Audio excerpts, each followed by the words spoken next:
Yo, what is up everybody, and welcome back to another NBA 2K14 My Career gameplay with Denny, Tice, and the New York Knicks. Denny Tice is still flipping off of tables, and I'm still playing on the Xbox.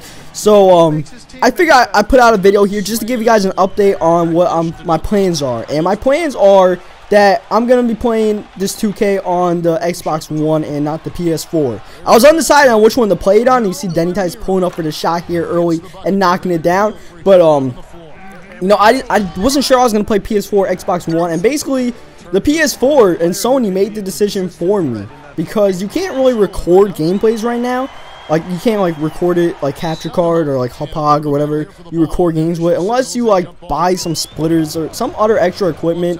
You gotta, like, buy unnecessary stuff in order to record, and I'm just not feeling that. I don't feel like I'm already paying enough money to pay for, like, a PS4. I'm not gonna waste extra money to record on the PS4 because I don't need to, because 2K14 is my secondary game. Maybe, like, I understand, like, the main guys who play 2K14 as their main game on their channel.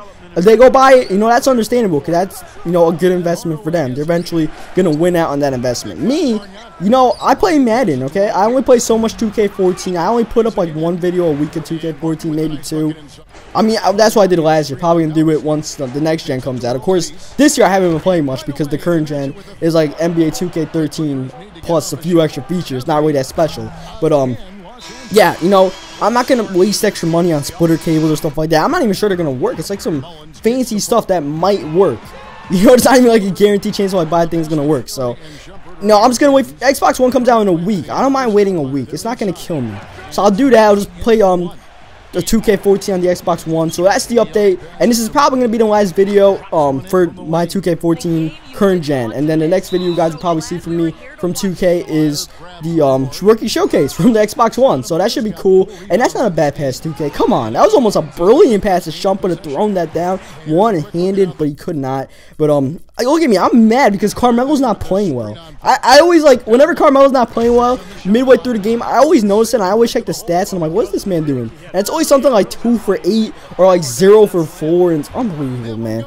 I can't wait until I get drafted to a new team. But yeah, so that's the 2K update. So I mean, like I said, I was never in a rush. I didn't even know I was getting a PS4 today.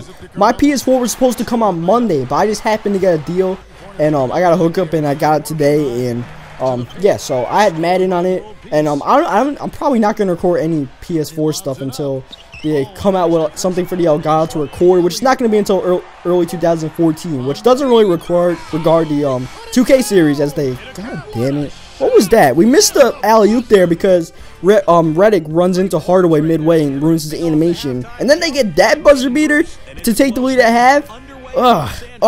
But yeah, so basically, I think I already made my point about the whole thing, about my recording stuff. So, why not talk about this game? We're going against CP3's Clippers, but not Blake Griffin, because Griffin, he was injured. By the way, this is one thing reason why I haven't been playing 2K14 much, besides the fact that it's 2K13 with extra features. It's because of that stuff. It's so annoying to play when the freaking CPU cheats every minute.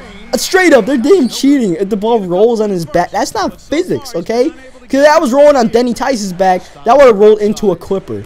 Either way, it does not roll to my team, you know what I mean? And anybody who plays on Hall of Fame knows that.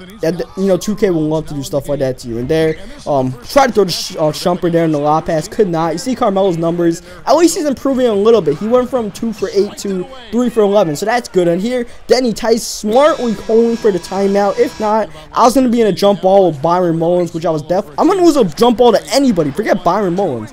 I'll probably lose a jump ball to Nate Robinson. So, I just like, screw him. We just call a timeout here. It's not like the CPU like calls the timeouts properly anyway, so it doesn't really like matter if like burn a timeout there. Here, this is the average possession for us. I show a lot of good possessions where I get assists and stuff like that, but that's an average possession for the New York Knicks for us. It's just a mess, man. Like, Shumpert, he's not a one-on-one player. He won't take anybody one-on-one. Chandler and Stoudemire, they'll do dumb stuff in the paint. And then Carmelo will ISO the entire possession away with no hesitation. So, it's just fun. It's fun. No, it's not. All right. The New York Knicks are a completely isolation team, and that's the way they're built in real life. You know, Mike Woodson likes isolation play. Raymond Felton likes to play like a jackass. How do you throw the ball away like that? Come on, man. And I'm that's just the way the team is. So, I definitely didn't think it out when I said I want to get drafted to my hometown Knicks because it didn't really work out. And here you see Amari going all the way. At least Amari plays like a beast in the paint. That's cool. He and Chandler, they can play like beasts in the paint when I give them good feeds. And here, Udrich knocking down the 3 to start the fourth quarter. I see you, man. Too bad Woodson doesn't see you in real life and doesn't give you too much minutes. And the Knicks are struggling in real life because of the isolation basketball and because Chandler's injured. It's a bunch of stuff. Bargnani is a weird trade. He plays absolutely no defense. So it's a weird combination on the Knicks. And here you see Denny Tice pulling up for 3, but can't. Oh, he got the go. Okay, Denny's been struggling with a shot. That's why I was surprised. I wasn't even expecting that one to go, but it went down. So that's cool. And you see Carmelo getting it to go. And the 3-point ball, we literally live or die by the 3. We take like 30 3-point shots per game because no one else gets open. 3-point shots always get open, and we always go like what do you call it, like 17 for 35 on 3-pointers, or like 13 for 35, and that's the difference between a win or a loss. And here Tim Hardaway, look at this man, the rookie has no fear. And I'm not talking about Denny, I'm talking about Tim Hardaway Jr. just pulling up from the screen by Tice, and he knocks it down. You see Chris Paul is, I don't know, I play some pretty bad defense in this game. I put like no time into properly playing defense in this game since I knew I wasn't going to be playing it for long, and 2K14 next gen was probably going to be a little bit different. So my defense has been shoddy all season, and that didn't change in this game. Chris Paul is tearing me up, but at the same time, Chris Paul knocks down anything he wants to, man. Chris Paul gets the ball and he'll just take me off the dribble, pull up a mid-range shot. He scores either way. And you see Chandler took a horrific angle on that pick and roll, blew up that play. So I have a few turnovers here in the fourth, but this one is not a turnover. That's an alley-oop to Tim Hardaway Jr. And Hardaway is playing great in this game. Pulls up for 3 and cannot get that one to go. But he's still playing pretty good.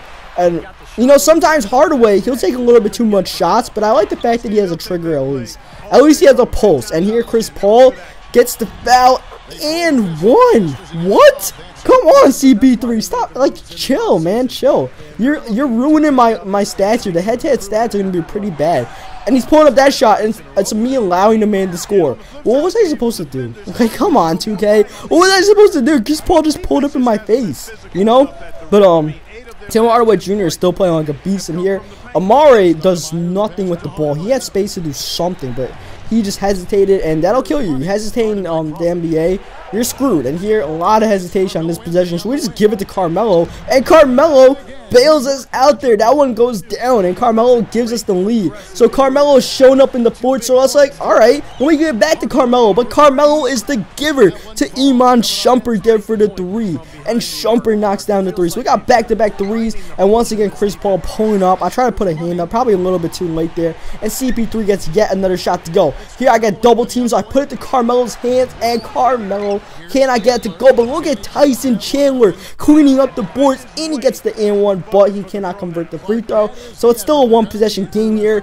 Crawford bringing it up. Crawford's having a good game, and CP3's having a good game, but cannot get that one to go. You see Dudley on the offensive rebound, then Mullins on the offensive rebound. So that killed us that we couldn't get a board there because they're able to convert both free throws there at the line. And Stoudemire fumbling the pass. Once again, my big man fumbling the passes. It seems like Dimer's absolutely useless in this game because, you know, no one knocks down their shots.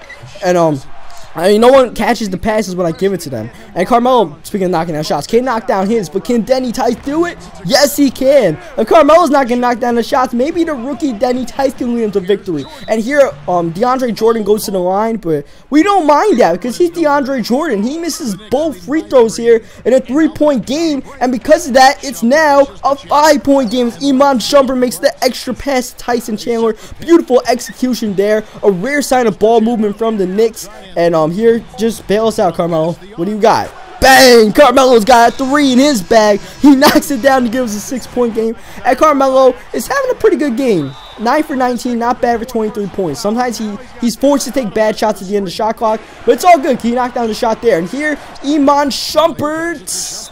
What?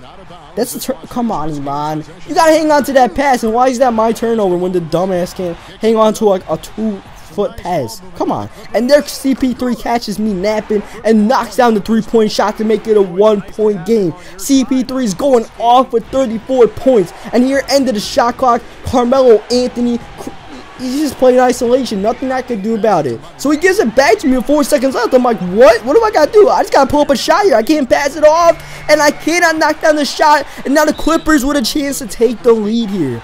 And you know who they want? They want CP3, and CP3 delivers. He knocks down the shot, fading away to give the Clippers the lead. But here comes Denny Tice right back. Pull up mid-range shot, good. Tice delivers the lead back to the Knicks. A back and forth affair. Crawford, he cannot deliver. And that's the one missed shot that might cost him the game if we could convert on this possession. You know, they don't have to foul yet. There's a few seconds left. We're going to try to kill as much clock as possible. I try to run a pick and roll here with Stoudemire. Cannot. Shot clock winding down side. All right, Carmelo. Bail us out one more time. Carmelo Anthony dancing around, pulling up. Can't get it to go. Clippers get the rebound. They don't call a timeout. DeAndre Jordan is going to have to pull this one up for the win. And cannot get it to go. I don't know why he didn't call a timeout there, but DeAndre Jordan probably didn't know why he was dribbling the ball. I was like, oh shit, I gotta put this one up, and he didn't get it to go. As you can predict, the man can't even hit a free throw, and he's definitely not gonna hit a three-quarter court shot. So we come out with the win. We kind of escaped with that one because wasn't the greatest execution at the last second, and the Clippers probably were a timeout away from winning with the way CP3 is playing. Just give the ball to him, and you probably would have done something with it. But we won the game nonetheless, so we'll take it. Hope you guys liked the video. Leave a like in the video, and subscribe for more 2K14. Eventually will be next gen. The next video I put out probably next week will be next gen. And yeah, I'll catch you guys next time.